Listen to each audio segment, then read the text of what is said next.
Assalamualaikum warahmatullahi wabarakatuh. Perkenalkan nama saya Rizka Sarmadia Makassar. Di sini saya akan mewawancarai saudara di Febianti yang berjudul pemanfaatan biota laut untuk obat-obatan. Di sini saya akan bertanya ada 20 pertanyaan kepada saudara. Yang pertama, jelaskan pada tahun berapa penemuan obat dari laut.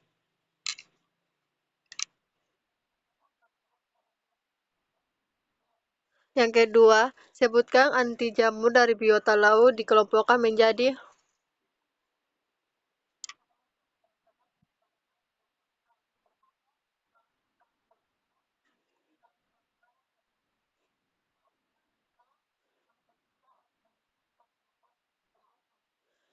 Ya, soal yang ketiga, sebutkan biota laut yang digunakan untuk pembuatan obat-obatan.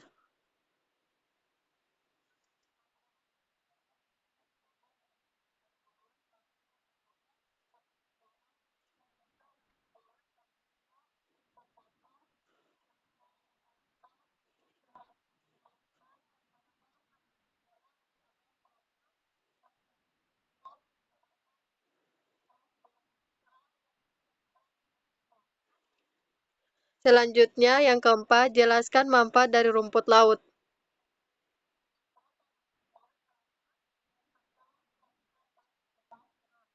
Yang kelima, jelaskan bagaimana cara agar obat dari laut bisa menjadi maju.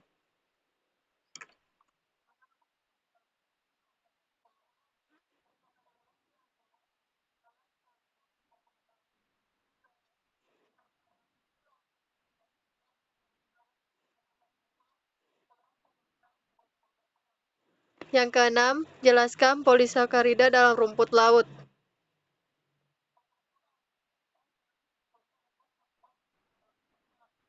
Yang ketujuh, jelaskan kadar mineral dalam rumput laut.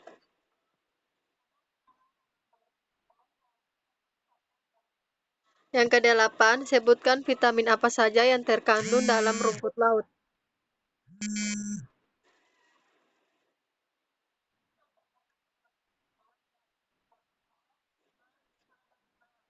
Yang kesembilan, jelaskan manfaat taripan untuk manusia.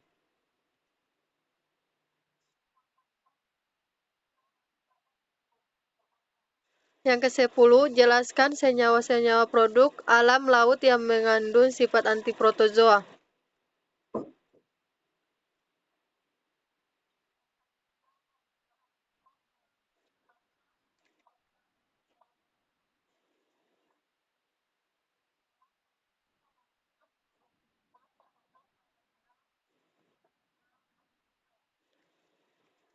Yang ke-11,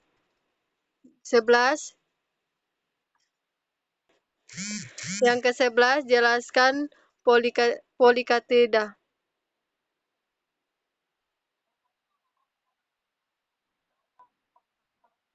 Yang ke-12, jelaskan manfaat terumpu karang.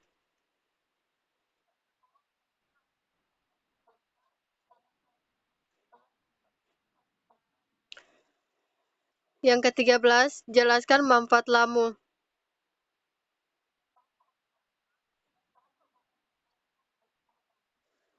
Yang ke-14, jelaskan manfaat jamur makrolida.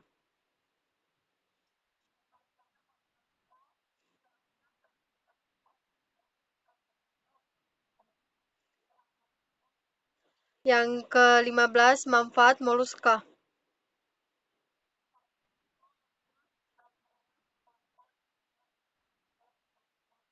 Yang keenam, jelaskan senyawa-senyawa dari laut yang dapat dikelompokkan dalam beberapa kategori, yaitu.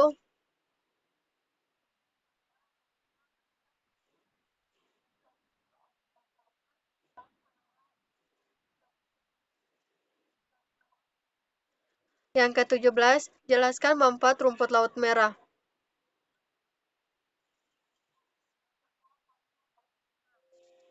Yang ke-18, jelaskan manfaat koral.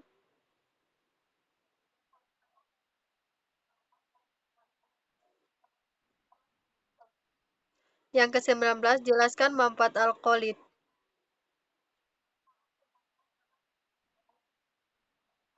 Yang ke-20, jelaskan manfaat ekstra asam.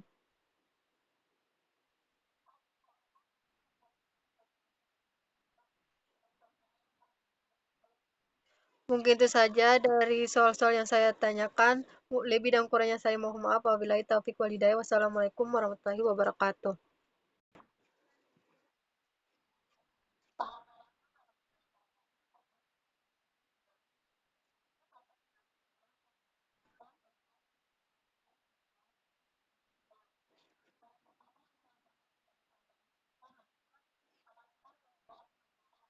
Yaitu sumber makanan atau udan, ikan, kerang, kepiting, cumi-cumi.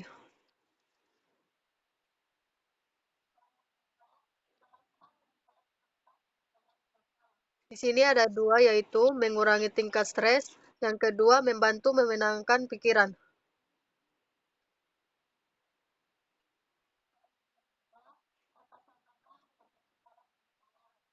Yang pertama, biota laut bunga desai, yang kedua taripan berenan, yang keempat kerang gading, yang keempat tiram laut unik.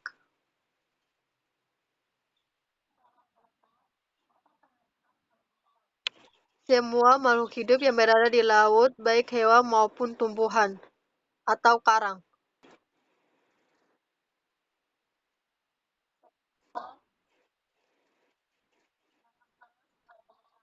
Yang pertama planktonik, yang kedua zooplankton, yang ketiga fitoplankton.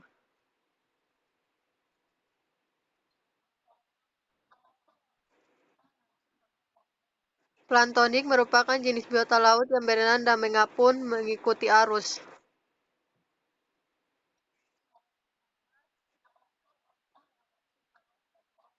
Zooplankton adalah jenis organisme yang sebagian besar hidupnya di perairan permukaan dengan ukuran tubuh lebih dari 0,05 mm.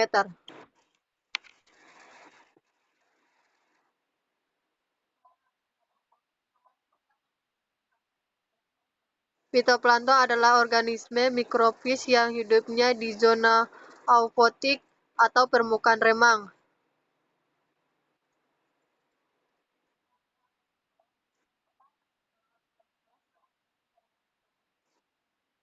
Karena kegiatan ini sangat strategis untuk divisi ekspor, kedua mampu menyerap tenaga kerja masyarakat.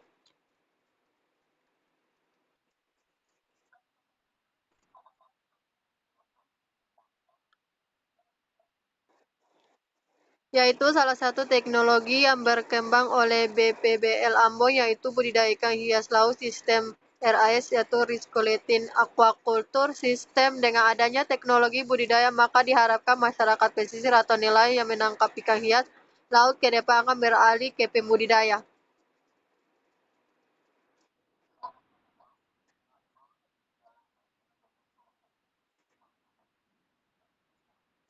Pastinya air merupakan elemen paling penting yang mesti dijaga, enggang keseimbangan menjaga air yang sering digantikan.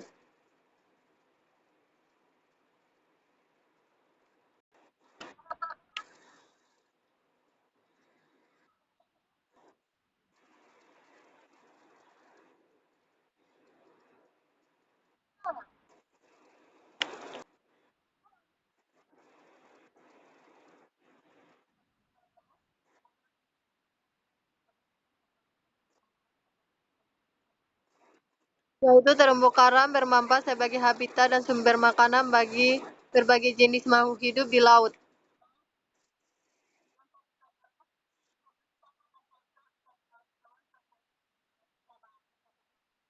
Yaitu clownfish, lionfish, neotetra, dan butterfish.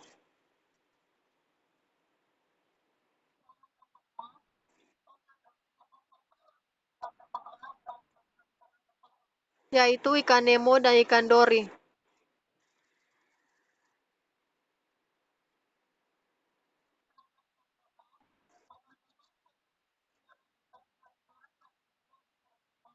Yaitu ikan hias laut akan mengeluarkan gelombang di laut agar dapat bernapas dan mendapatkan oksigen.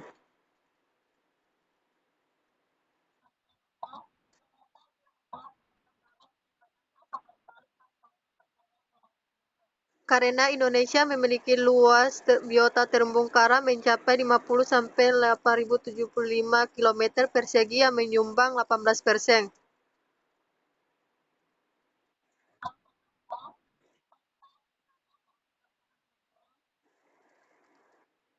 yaitu sebagai rumah bagi para biota laut, yang kedua sebagai sumber makanan bagi biota laut,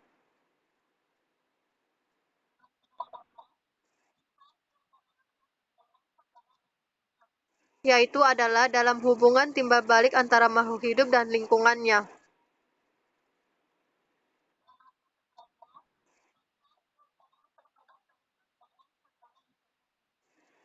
Sumber perikanan yang tinggi karena di dalamnya hidup berbagai jenis ikan yang dapat ditangkap untuk kebutuhan pangan manusia,